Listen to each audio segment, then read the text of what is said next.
Okay, so we are back in our making renders tutorial series. So we have our character here. I know in the last video I said I was next going to go over the basics of level sequencer and animation and things such as that. I think I'm actually going to change the order that the tutorial is going to go in, and here's the reason why. I'm going to switch it up, and I think I want to cover landscapes first and building an environment. And then I want to then move into level sequences, posing, animation, that sort of thing. The reason being is I'd like to bring the character into the environment. So as we're moving things around, and specifically when we're getting into cinema camera actors, things like manual focus distances. We'll get into f-stop. We'll get into just some of the basic features with a cinema camera that is going to really allow you to do some really interesting and kind of fun things with your renders and your animations. When we get into that, I'd like you to kind of be able to see in the actual environment itself what that's going to look like, how the background's going to be affected, how things are going to get pulled kind of in and out of focus, and how that all gets affected in a way that I think is going to be a bit more efficient for this tutorial, because going into level sequence and all that stuff here, obviously we're going to want to be doing the actual renders once we have basically created this environment. So rather than kind of hashing over everything twice and going through everything twice as far as a level sequence and that kind of stuff goes, I think I'm just going to save that till the end, and we'll do it all kind of at once. That way it's not broken up, and you don't have to worry about missing anything or anything like that. So there's going to be a lot of cuts in this one, and the main reason for that, I'm just in this level actually kind of to show you a couple quick things, and then I'm going to cut out for a while. Basically what we have done, so here in our content drawer, you can see there's a lot more folders than there were last time. The reason for that is I have added quite a few different things here, and I'll open up Fab to kind of show you here. So and we'll go added since the past 7 days. So we've added into the project all of these different assets here. And I'm going to link all of these as well, so you can kind of see. And I may add more as we actually build the environment and things like that. I'm going to actually show you the entire process of that. Obviously, I'm going to speed it way up, but I'll cut in and out as I'm kind of explaining things with it. But we've added these, so I've grabbed the 3 most top rated auto landscape materials off of the Fab Marketplace, and these are all free. All of these assets here are free. So I've grabbed the top 3. We've grabbed some additional foliage as well, some kind of more modern street props. We've got this coffee shop environment, and then some even more street props. I'll probably end up adding a few more free assets, and as I do that, I'll be sure to call them out and link them as well. But just so you guys kind of know what's going on, really quickly before I cut here, I'm just going to basically show you how to create a new level, and I'm just going to keep it stupidly simple for this tutorial. It's just going to be just a very basic, up and running, get it kind of going sort of a level. So the way we create a new level is we're going to want to come here. You can also do this in the content drawer.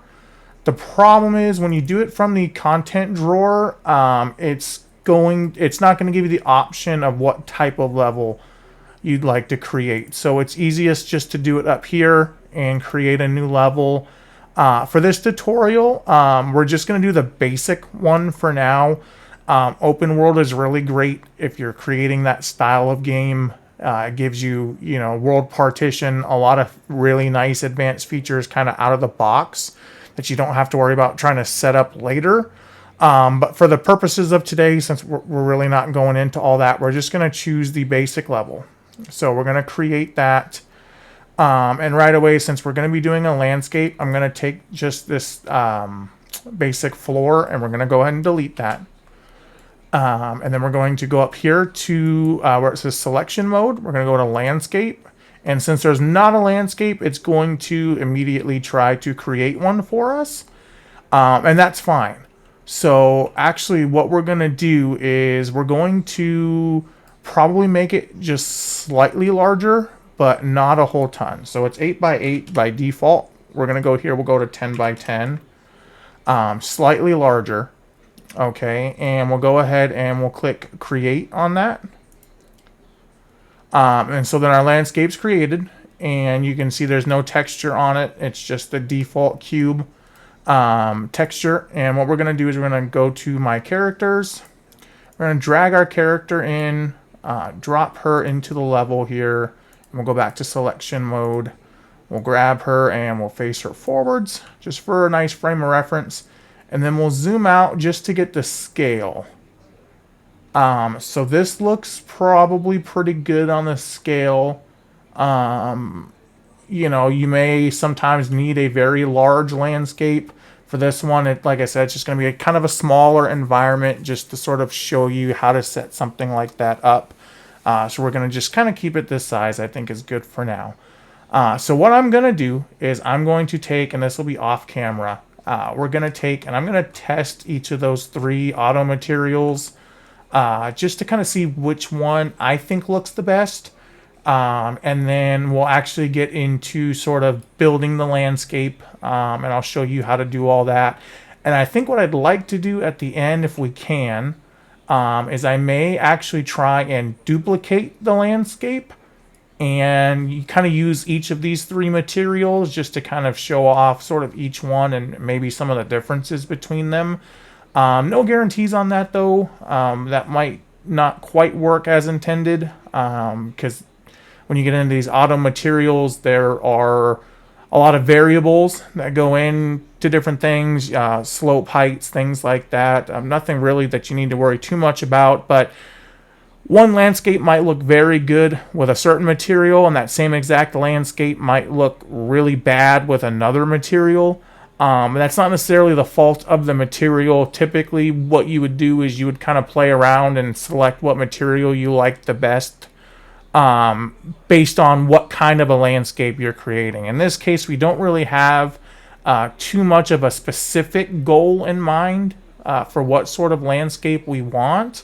So I'm going to just kind of do sort of a generic, sort of some rolling hills up into some mountains that'll kind of be set sort of far off in the distance.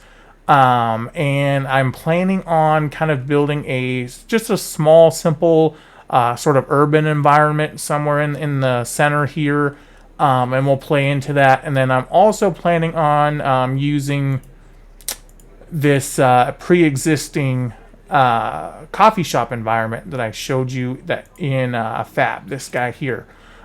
So this is already a completed environment. It's free. You do get the assets and such that come with it. But we will actually use this for some renders as well. I think this looks really nice. I think it's a good representation of something you might do in springtime. Going and grabbing some coffee with some friends. So we'll probably be using this as well at some point. And like I said, I'll link to that as well.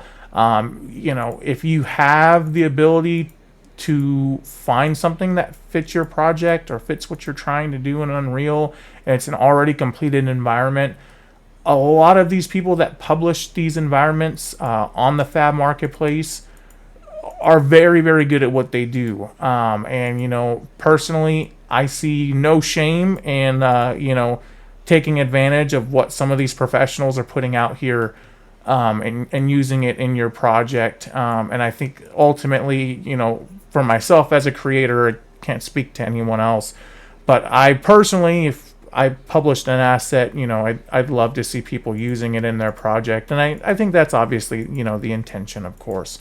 But yeah, so we'll call that out when we get to that. I'm going to test out those 3 different landscape materials. Again, that's going to be, if I go back here, these 3. here on the end. And like I said, I'll link to those as well. But I'm going to test all 3 of them, kind of see which one I like the best, and we'll go from there. And I'll see you guys once that's done. So this is just going to be a quick cut in here for what we're going to be doing today. Looking around at a few of the free auto landscape materials. It looks like several of them are going to require PCG, so we're going to go ahead and we're going to enable that in our project. So I just wanted to show you that real quick. So we've got went to engine, right here, file, edit, plugins, and we're going to go ahead and search for PCG, and we're going to enable that. And then it requires a few other things as well. So we're going to look for HDRI backdrop, and we're going to include that. That's perfect. And then it's going to tell you we need to restart Unreal. We're not going to do that just yet. We're also going to go here to project settings. And as soon as that opens up, where are you? Project settings. We're going to go ahead and we're going to go to all settings, and we're going to search for generate mesh distance fields.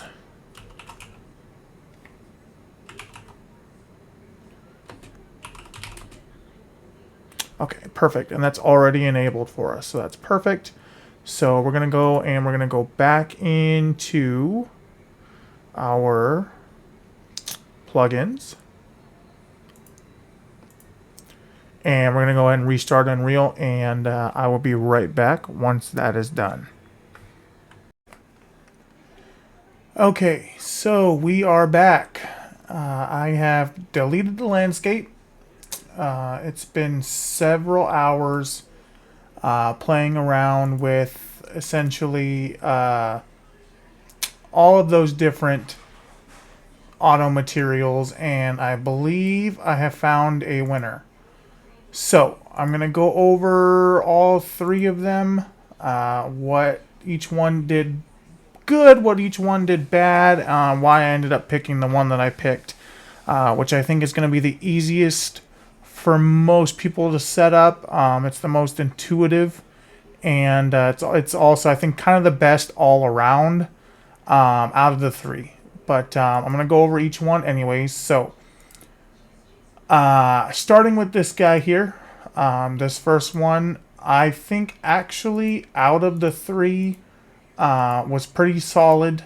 I think it handled a lot of the different sort of environments better. The main problem is with this one, the foliage, the grass is extremely unoptimized. And there are things you can do to fix that. If you like the way that this one looks, I did like that it gave you, you have a lot of different options in here in terms of actual materials you can use. So you can have kind of the desert landscapes, more of the forest, you can have the snow-capped mountains, that sort of thing. But the problem with this one seems to really be optimization. And it just takes a lot of work, a lot of effort to optimize it to the point that I think it would be something you could feasibly use in-game. And even in renders, it's going to be tough because the frame rates were just so bad on it. But fixable, if you have the knowledge to go in there, mess with LODs, shadows, that sort of thing. I was able to get the frame rates to improve with considerable effort. But I think for the point of this tutorial, I think that's going to be just too much to get into. So we're going to skip over this one for now. The one we actually ended up going with is this middle one, so I'm going to circle back to that one. This one here, by far, I think had the best visuals for a forest. And so I actually, if I was just doing a forest environment, this one probably would have won. It's optimized, it works well. Again, very intuitive, kind of easy to get set up. The reason I did not end up going with this one is for this environment, I do want to have kind of a bigger variety of textures and materials. So this one I felt was kind of the best of both worlds. You've got, you have your snow, you've got kind of your sandy beaches. You can do, more of the desert landscape if you want to do that.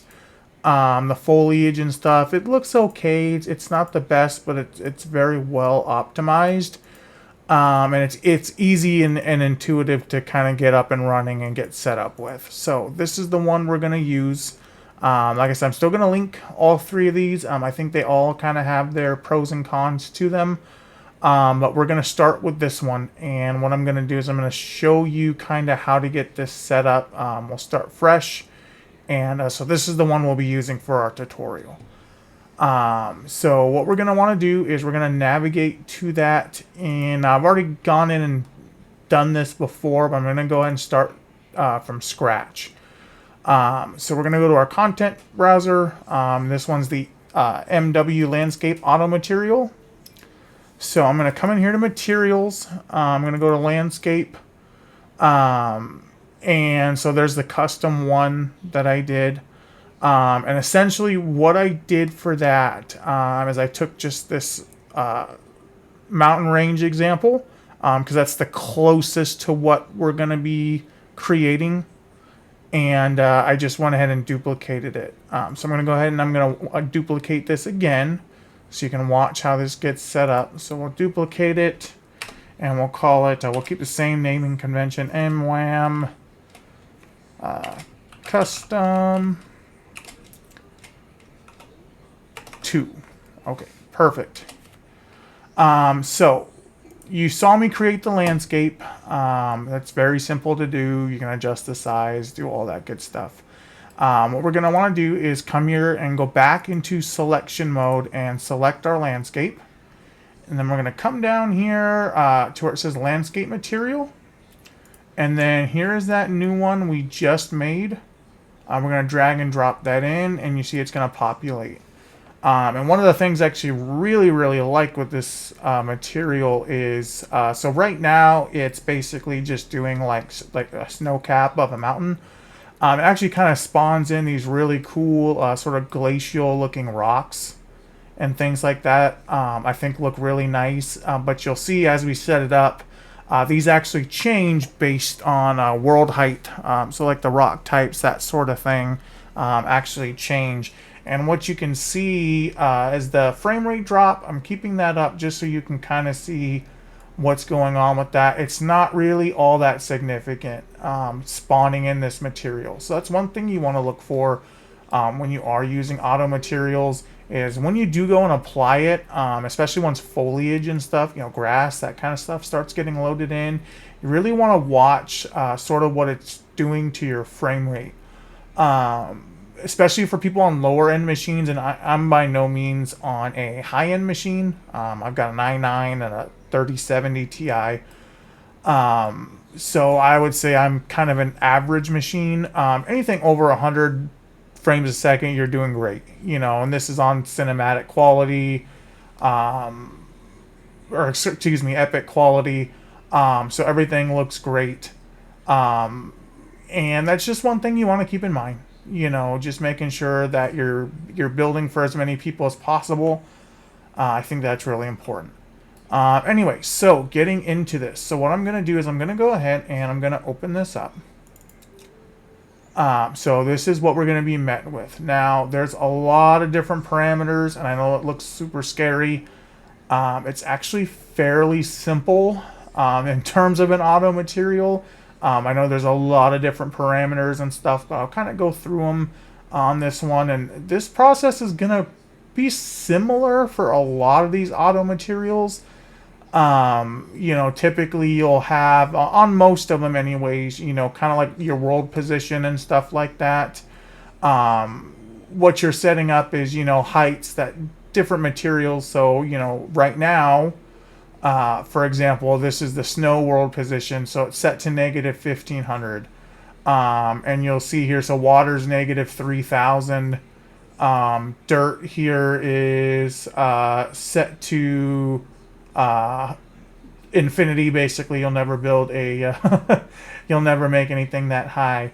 And then same thing for the grass, stones and all that. So this is just by default, they're all set to pretty much have free range. What you're going to want to look at when you first are initially kind of getting this set up here, unless your entire scene is going to be set in snow-capped mountains, which in our case it's not, we're probably going to want to raise that height. So what I'm going to actually do is we're going to go in, and just so you can kind of visually see, we're going to make a few different just quick little plateaus at different heights, so you can kind of see what I'm talking about. I think this will give you a much better idea. So the way that we do that is we're going to go into landscape and we're going to sculpt. Now what a lot of people are tempted to do right away is just use the sculpt tool. I almost never use the sculpt tool like that. It can look okay, but a lot of the time, unless you're not real specific with what you want, it can be a little bit tight. So I'm just going to show you a couple of just quick tips and stuff that you can use to kind of block things out a little bit easier. And so what I do usually to start with is I will go in and I'll get my flatten tool. And then here under tool settings, this will be disabled by default. If you enable flatten target, what that's doing is that's going to set a world height that whatever you're raising, lowering, it's going to set it to that height. So I'll start, for example, we'll say at around like 1500. So what's going to happen is when I come down here, you can see that kind of faint grid. That's the height that it's going to target for the terrain. Now for the flatten mode, you've got both, which means whatever it has to do to get that terrain to that height is what it's going to do. So you'll see here it's raising where it needs to raise it, and then it lowered it where it needed to lower it. So that's a good tool to know how to use. And then so like here, if I went to, let's say 1000, so we'll lower that slightly. If I click over here, because the terrain's lower, it's going to raise it, right? Makes sense. That's easy. Over here, the terrain's higher. So if I click on it, again, we're targeting 1000 now, it's going to lower it. So that's just a quick and easy way to sort of keep your terrain kind of at consistent levels and things like that. So you're not constantly having to worry about, sloping and ramps and all that kind of stuff. Like say I wanted to build a bridge across this canyon, I know that these two are at the exact same height, so it's going to make it a lot easier for me to do that. So that's one really important tool. And then another thing that you can do with that, just really quickly while we're on the subject, is I'll do another one down here. We'll say at 500. So we'll kind of do that, and we'll raise that up a little bit there to kind of create this mound. Sure, so that looks fine. Right now my tool size is pretty massive and the strength is set to 0.3. If I set this to something like, say, we'll go 0.1, and we'll change the brush size down to, we'll call it 500. Perfect. That's fine for now. What you can kind of do with this tool is you can kind of just gradually sort of click things. And it's just going to kind of gently lower that terrain. And so a lot of times what you'll find is, something like this is going to be a lot more natural looking in terms of kind of the fall off and things like that. And you can kind of just gently sculpt it, and doing things like that is a little easier, in my opinion, to get a more kind of natural looking landscape quickly. And if you have things like this where it's a little wavy, it doesn't look that great, you can come up here, just click the smooth tool and just kind of spam that. Again, little clicks, keep the tool strength low. It doesn't have to be a huge value, but you can get kind of these smooth, kind of drop offs and things like that. And so you can kind of see, and if I hold it, it'll smooth it out. And then same thing, we'll go back here and we'll go to flatten, and, we'll knock some of this down. And you can hold it, just click it, kind of mess around with it a little bit. But that's a much easier way, in my opinion, to get kind of a more natural looking landscape, versus when you're in here in the sculpt tool. If I make the size whatever and go back to the point 3, excuse me.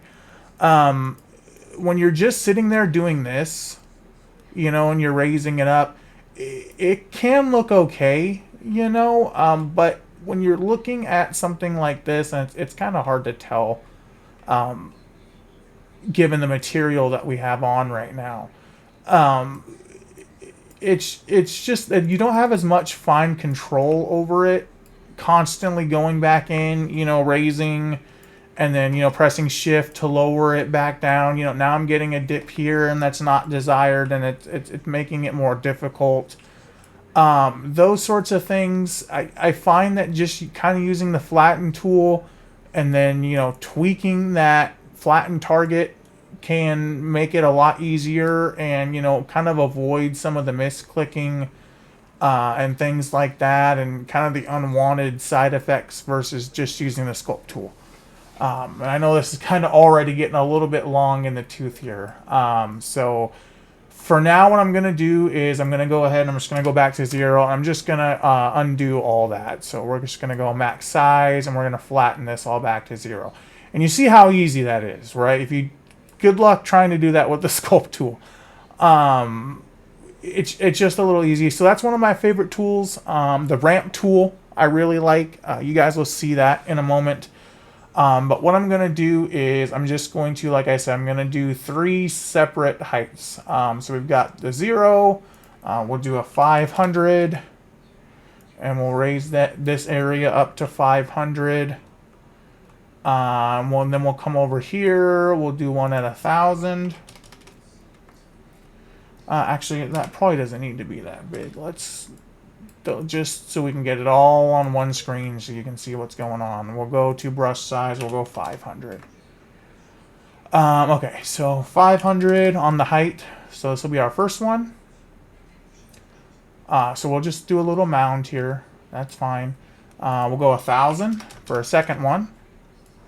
So that's slightly higher. That's fine. And then we'll go 1,500 for a third one. So that's also even more slightly higher. Okay, so we've got our 3 mounds, okay? So what this is going to be useful for, and actually, you know what, we'll go -5. Actually, let's go -200. Because one of the nice things with this one is it does actually give you a very nice water tool as well. It's not water in the traditional sense, and you'll see what I'm talking about. I'll show you that. But visually, it looks quite nice. It's not going to interact how you want it to. But it does look okay, pretty good. So we're done with this. Okay, so what we're going to do is we're going to go back. And again, this is just to kind of showcase here. I'm going to end up deleting all this. We're going to go back into our custom material. And it definitely helps. I'm going to take this, and what I'm going to do is I'm going to try and, like I said, keep it on one monitor. I think that's going to be easier said than done right now. But if we can we'll use the window tool, why not? So this is all on one monitor. Okay, so not ideal, but we're going to make it work.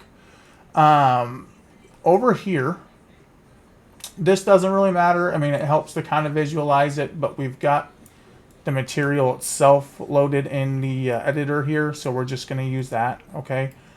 So on this material, so we've got the used snow, we've got water, we've got dirt, grass, stones, rock, okay? So what those are your material layers, okay? So the first thing I'm going to do, and this is just going to show you right away, we're going to set the snow world position. Now, this is kind of the starting height, okay, on this case, because the snow is going to work a little bit differently than the other ones. So these guys are setting a max height for these.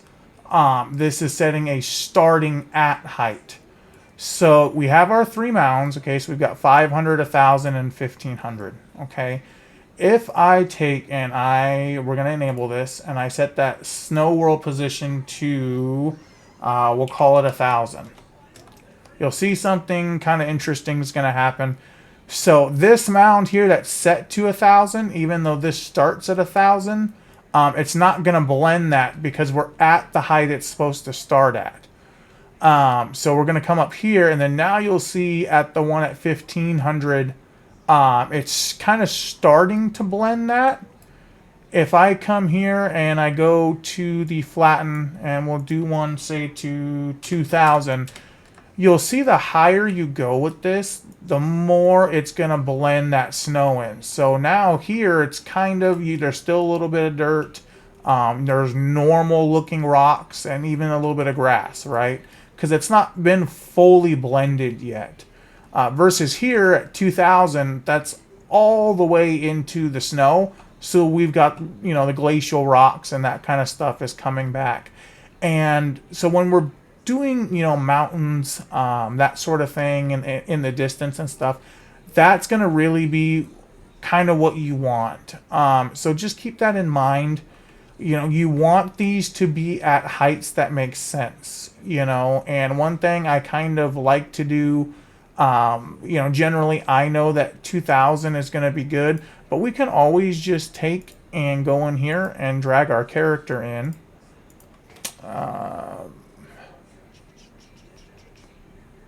My content, my characters, example character. Okay. So let's just take a look at the scaling, right? So we want to see how high do we want these mountains to be. And now in reality, right, that's actually not very high, but it depends on where you are in the world, And this kind of scene, I actually want this to kind of be sort of a lowland, sort of pastures, sort of rolling hills. And so for the snow and stuff to start, I actually would probably want it to be a little bit higher than that. So what we're going to do is we're going to actually go and we'll set this to 2,000. So there's going to pretty much not be any snow going on until you get really, really high. So let's go into landscape again and flatten, and we'll set this to something like a value of 3,000 now. So let's come and then let's see. Okay, so now compared to my character, I think that looks pretty good height-wise. The only places on the map that are going to kind of be that high up is going to be kind of my edges, my surroundings. We want this to feel like it's a real place. We don't want to just have, fall off into the void out there. So what I like to do is I kind of like to ring my maps a lot of the times with mountains, or at the very least hills to the point where you can't really see the horizon. And then, if you want to, obviously you want to prevent the character from ever getting close to that edge, in terms of gameplay. This series, just doing some renders, that's not important. We don't need to worry about blocking volumes or anything like that. So that's not a big deal here. But I think that's a good height. I think, kind of off in the distance, having the mountains be that high with the snow on them, I think will look really, really nice. So that's the height we're going to set for that. Okay. So coming in here, and I'm sorry this is so difficult to see here. Maybe we'll try and widen this up a bit here so you can see a little bit more. Well, I still need those tools. What's going on? Okay. So that's our first layer done, and it's that easy, in this case. Actually, we'll drop that down a bit. 1,800. I want that 2,000 height to kind of have my glacial tops and stuff like that. So maybe 1,500 might look a little better. Okay, we're starting to get that. We've got it a little bit here. It's kind of a mix. We'll go 1,200 and see it. What we want basically is it to just kind of be populating mostly just that glacial top. We want to make sure that that looks good. There's not really any of that kind of dirt layer and stuff coming through That might be a little bit too low. We'll go 1500. I think 1500 is a good compromise. Okay. So yeah, we'll keep that like that. That looks nice. So now we're going to come down to kind of our other layers here. So we want to use water. So this one is what I was talking about with the water. So water max world position. So that's just setting how high is the water line, right? So in this case, I think we did this down to 400, if I remember correctly. So we want to specify where the water kind of ends at. So in this case, we'll say negative 200. And let's try negative 400 and just see where I set it. Okay, so yeah, 400 dries it out. So negative 3. What did I do for that? Okay, must have been 200. That's fine. So you can see actually I probably need to lower that a little bit more. Negative 100. That's a little more full. We'll call it 0. So 0 is going to put it at the base height of the terrain, which we actually don't want. So let's just we'll do negative 100 for the max height on the water. So that's set up. So, and what's interesting with this, actually from a distance, it looks very good. It looks like it's actually got some depth to it, which is nice for scenes and environments, right? But if it's something that you're going to have a player interact with, it's not going to probably work. You're still going to need to actually set up some water and stuff. Obviously, we don't want the character actually walking on the water, but it does look good from a distance. And so if it's just something you're going to have off kind of in the background or whatever, that looks okay. So just keep that in mind. Like I said, it's going to be fine for our purposes today. But if you're planning on doing this for gameplay, just keep that in mind. So that's set up. I think that's a good height. If we want to have, a little bit of a river or something run through. And we can actually, if we don't want to have quite that deep of a trench, we can go to negative 50 on the water. As long as it's below the standard terrain height, which is 0. That's going to be fine. So we'll use that. What's nice is they even give you like a customizable color, so if you kind of want to change it a little bit, you can. Give it a more bluish tint to it. You can, whatever you'd like, coming down here, and then there's some different stuff too, edge contrast, all that stuff. You don't need to worry about that too much to kind of get started with. I really wouldn't worry about it all that much, just to kind of get going with. And then on the dirt, so we'll want to probably enable that, and we'll go ahead and just click on all these. It'll take it a second to kind of figure it out. It's going to make, kind of a few changes here. So dirt max, we'll set the way I like to do it is I kind of like, kind of just base rock, that sort of thing. It looks okay. For our scene though, we probably, in my case, actually don't really want the dirt because I mostly am going to want grass. Like I said, I want this to kind of be mostly kind of a meadow scene.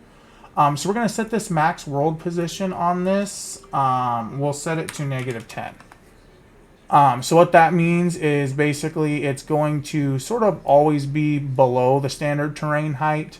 So the dirt shouldn't really show up too much. Grass max world at 10,000. That's totally fine. We can keep that how it is. Just make sure everything's enabled on that. Coming down a little bit further, stones. When it's talking about stones in this case, what it's talking about here actually is the actual like rocks that it's spawning in, procedurally. So these are the stones. So you're just setting how high up you want those to be able to spawn. So for example, on something like this, right, I probably don't want these standard stones showing up on a mountainside. Sometimes it'll look okay. For me personally, I don't want that. So what I'm going to do is I'm going to set the max world position to something like 1,000 on these. And then you'll see that they're just gone now. They're not spawning that high anymore. So now we just have our kind of our more glacial rocks. So those look pretty good. And then you can see here as we kind of come down, now they're back down here because I set those to 1,000. You know, you can set them a little higher. So this one at 1,500, they're not there. And then the lower two plateaus, they're there. And I think that looks pretty nice. So we'll leave that how it is. Coming back in here for the grass, again, it's just asking, you know, how high do you want the grass? I kind of want the grass at all heights. Maybe kind of stop it right at that kind of boundary point between that and the snow. So if the snow's at 1,500, maybe we'll stop the grass at like 1,400 or so. Might look good. But then just, you know, you are going to obviously kind of have that boundary layer of nothing. So just keep that in mind, you know, and in that case, if my snow is starting at 1,500, maybe I'll throw the rocks back in at 1,400 as well, just to provide a little bit more of that boundary layer. So in this case, we didn't get any spawned in here, but it should be spawning those in when we actually go to do our terrain. And there's some color correction stuff, you know. It's actually kind of nice. I was playing around with that. So on the grass, I actually did like having a little bit of the color correction in there on the grass. And the reason, by the way, why the grass isn't spawning here, a lot of these materials have problems with sort of the base world position. Anything at 0 and PCG does not like to spawn in plants and stuff like that. So if I came here to landscape, for example, and I flatten height to say like 10, something really nonsensical that you'd barely notice, and I start raising it, you'll see that grass kind of starts to come in. And on the flat slopes, so that's something that you can adjust in here. You know, if you kind of where you need it to spawn, where you want it to not spawn. If I raise this up a little bit more, so you'll see that grass has a lot more of an effect now at 100. And it's just height above terrain, you know. So the intensities, you can crank that up, the specular, the slope power, world position. So I'll actually crank this up to a little bit higher. We'll say like something like 0.1. Just to make sure that that grass kind of wants to dominate a little bit more of the landscape over the like base sort of kind of rock layer. And the 10, you know, it's really not going to give you a whole ton going that low, but that's okay. You know, we can kind of really, you don't really want your landscape to be spawning foliage that low. It can, you know, however you prefer to set it up. You know, at the end of the day, I like to keep 0 relatively clean, because, you know, flat 0, that's where I like to build, you know, kind of my urban environments, cities, that sort of thing. So just keep that in mind. You know, it is nice to have kind of some flat land. Now, most of these have some sort of a removal layer. So if I come in here and I'm just clicking on the paint tool, and what I can do is I can create layers, and there you go. So there's a foliage remove, and we'll save that in.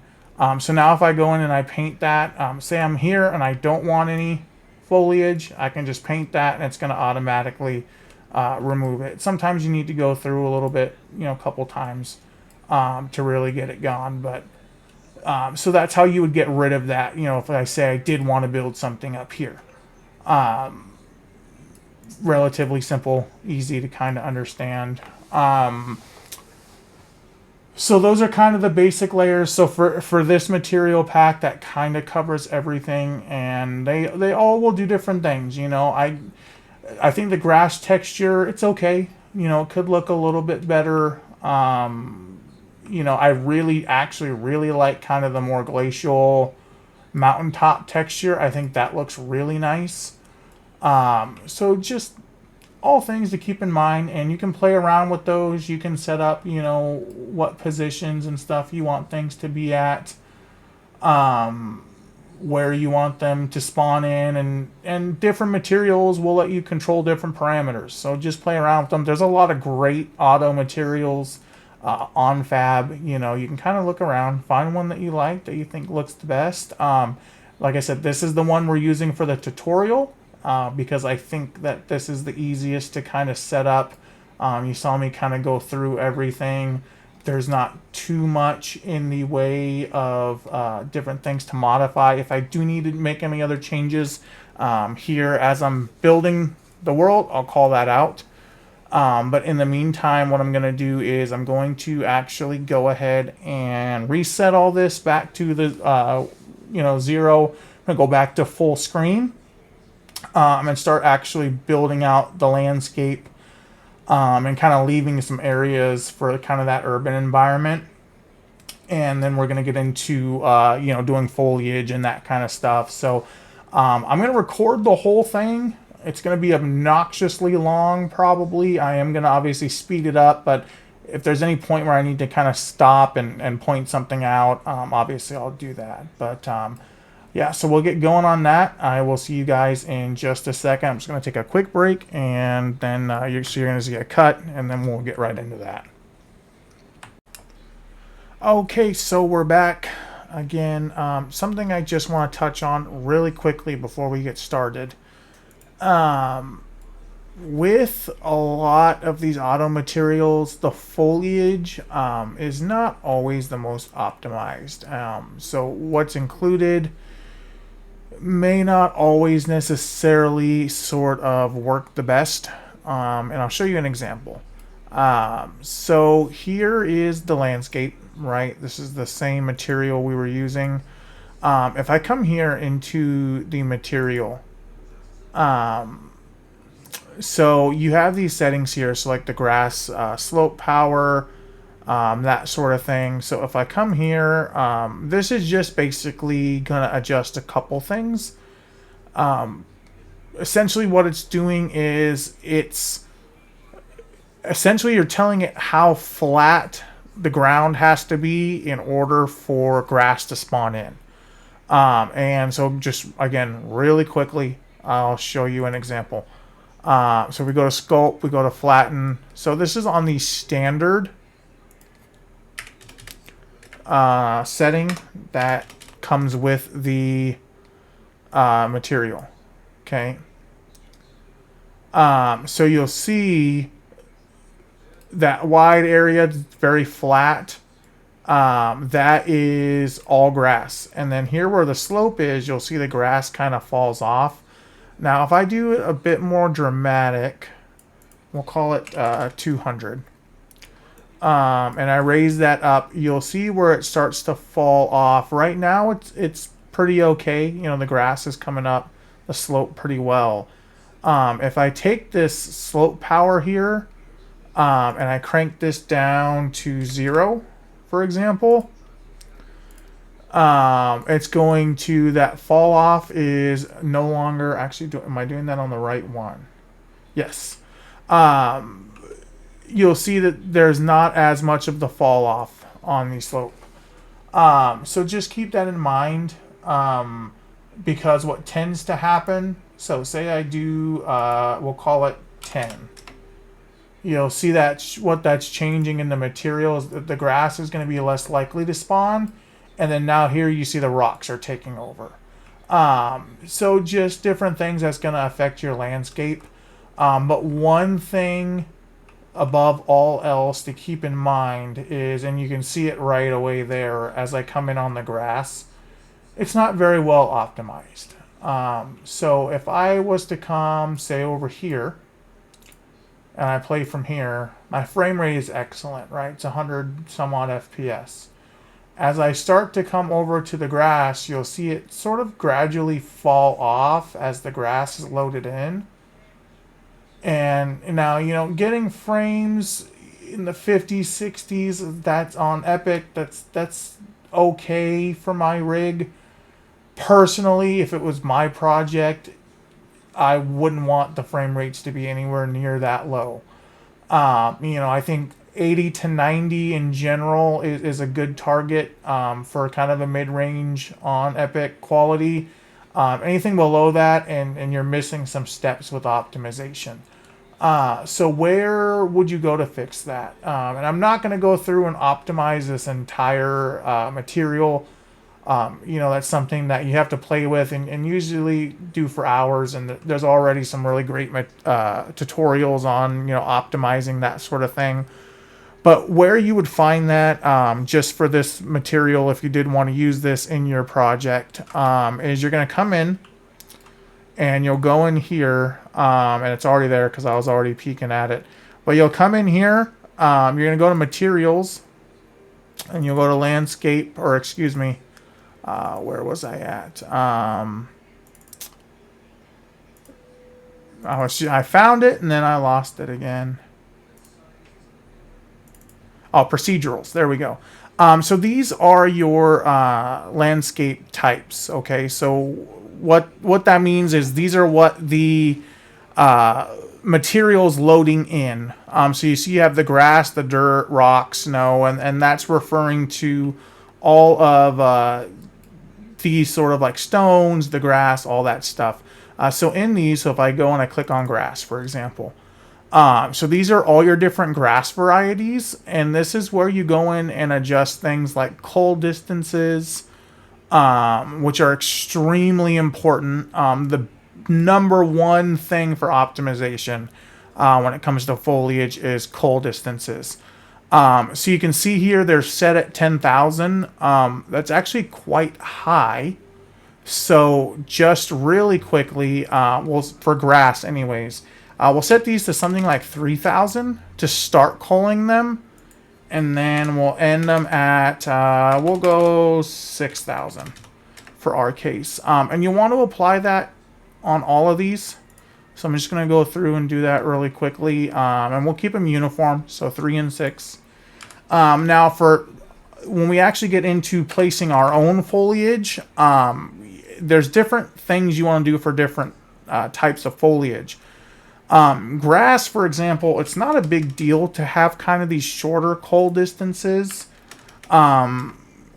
because typically you're not seeing grass from that far away on your landscape. So that's fine. But something for, like, say, trees, for example, you want to keep these at kind of a higher value. And for trees, you want to really, really tweak the LOD, so level of detail, and we'll get into that when the time comes to start adding trees and stuff like that.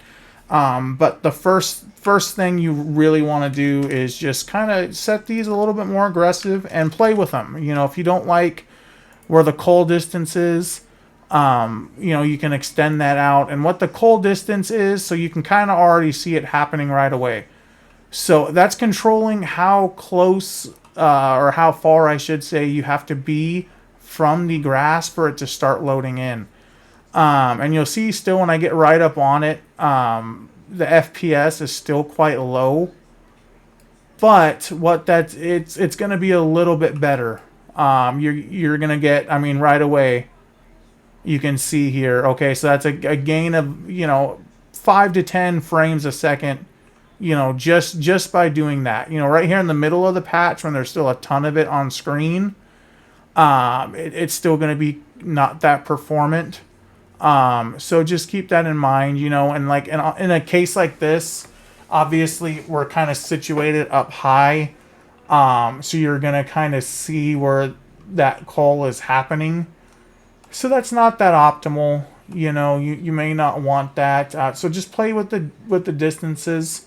Another super important thing you can do too that will help with it, and again, I'm not trying to do a whole tutorial on optimizing foliage, but in that same area, just go into the actual static meshes themselves. You can lower the density on them. Another thing too is the shadows. On grass, dynamic shadows is kind of overdoing it. You know, contact shadows will be fine. On something like trees, you may want dynamic shadows, but on grass, contact shadows are probably going to be fine. You know, it's not going to make a huge difference visually. I'm probably going to end up cranking these cull distances back up, just because we're trying to do renders. But in gameplay, you know, you just keep that in mind when you're actually setting up these foliages and things like that. You know, you want to make sure they're optimized. You don't want people running around at 20 frames a second. It's just not going to be great for performance. Okay, so you can see there, it doesn't really look that visually different. And you can see now the getting rid of dynamic shadows. You've essentially made another 20 frame gain.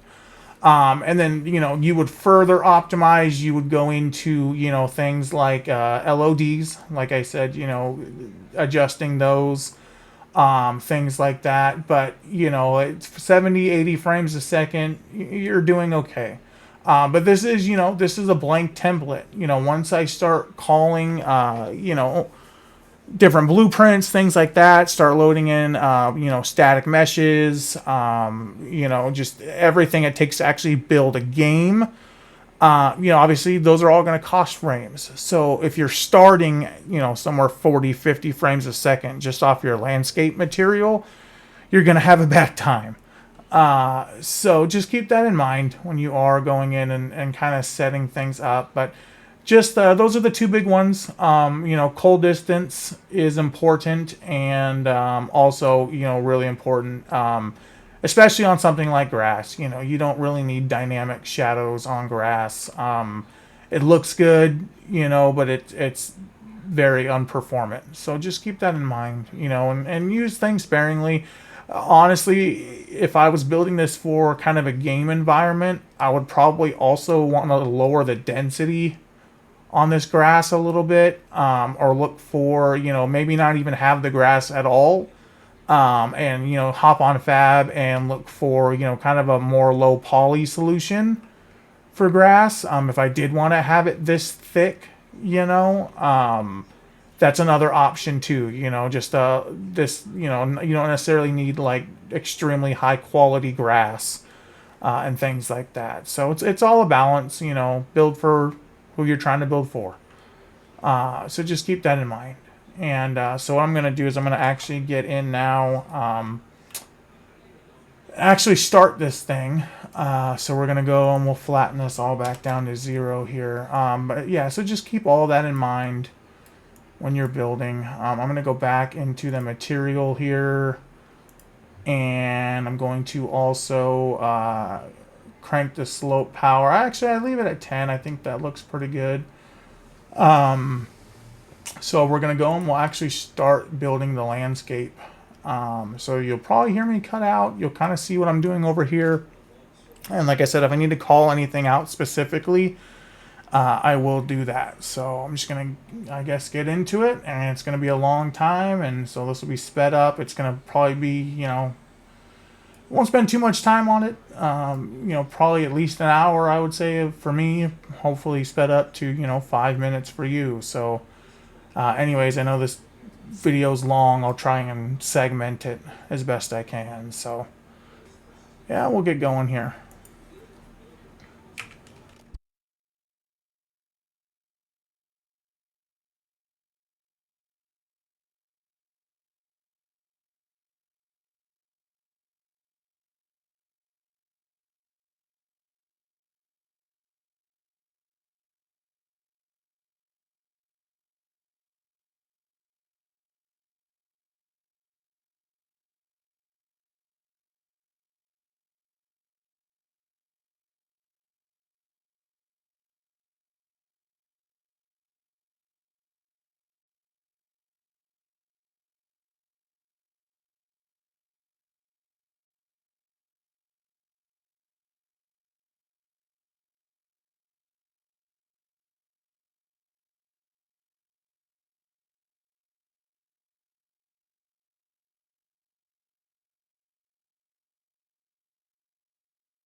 Okay, so I am back.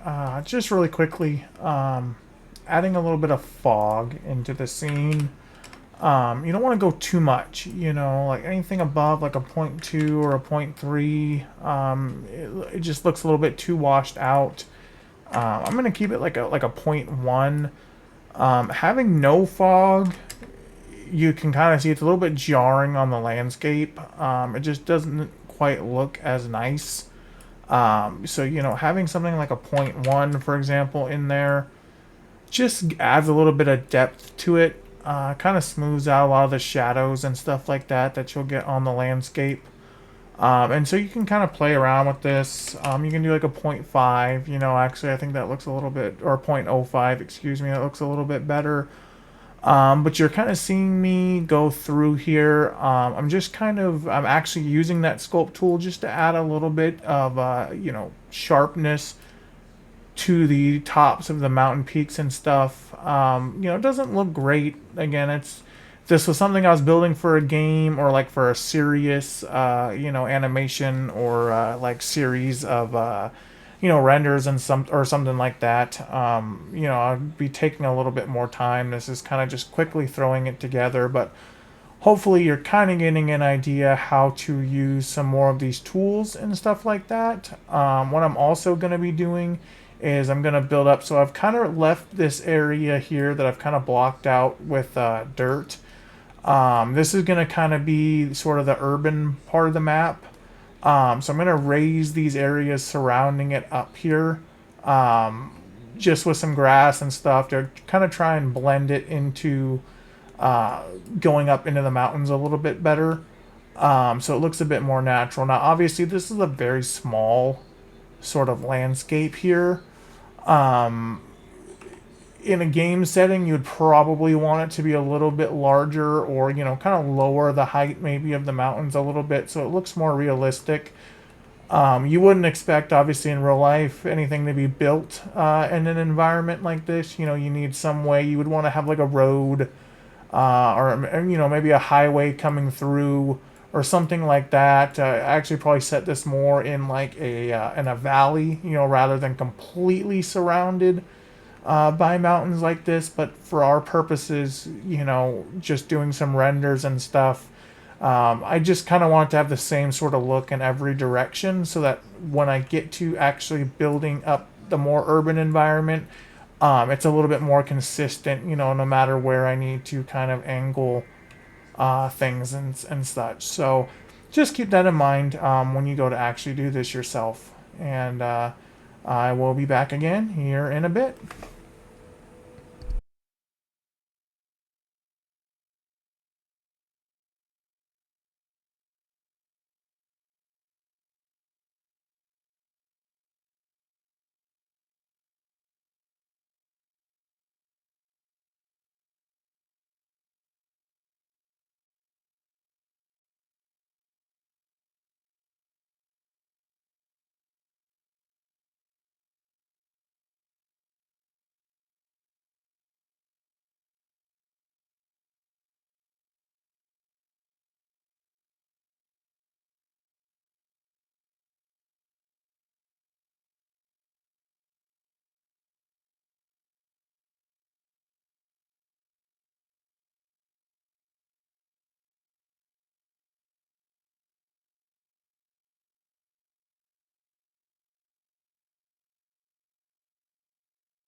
Okay, I'm back. So I think we're gonna call this good for sort of the basic landscape. We're gonna be getting into foliage and stuff. Actually, manually placing foliage. I'm gonna fix this little spot right here, actually. We're going to get into manually, placing foliage, stuff like that in the next part. This one's kind of gone on long enough, I think. But yeah, so this is going to just kind of be our basic, environment. Again, quickly just kind of cobbled together, under an hour. You could definitely spend a lot more time making it look a lot more realistic, but for our purposes, this is mostly all going to be kind of background stuff, anyways. So I think this is probably just fine. Um, when you're going in and creating these for a game setting, like I said, this might not be the most realistic thing, but for just doing some renders and animations in, I think this is all pretty good backdrop. It's nothing too jarring. There's definitely some spots that don't quite look right. I could spend some more time, but I think for our purposes, this is going to be fine. So I will see you guys in the next part here, and that's going to be going over manually, placing some foliage and stuff like that. I plan to have several different scenes kind of in this one sort of landscape here. So, we'll have kind of more of an outdoor forested kind of a vibe, kind of in this sort of general area here. Um, and then we'll have our more urban environment. We'll have some urban renders and scenes and things like that. Play around. I will show you guys in the next one as we're getting a little more intricate with the environment. Doing some things like a river, kind of having that run through the landscape, using the actual in-engine spline tools, water, so it flows and it looks good and it actually has some depth to it. Yeah, so hopefully you guys learned something watching me. Any questions, let me know. Happy to go over all this. I know it kind of flew by probably pretty quick. Yeah. Thank you guys so much for watching, and I'm here if you have any questions. Thank you.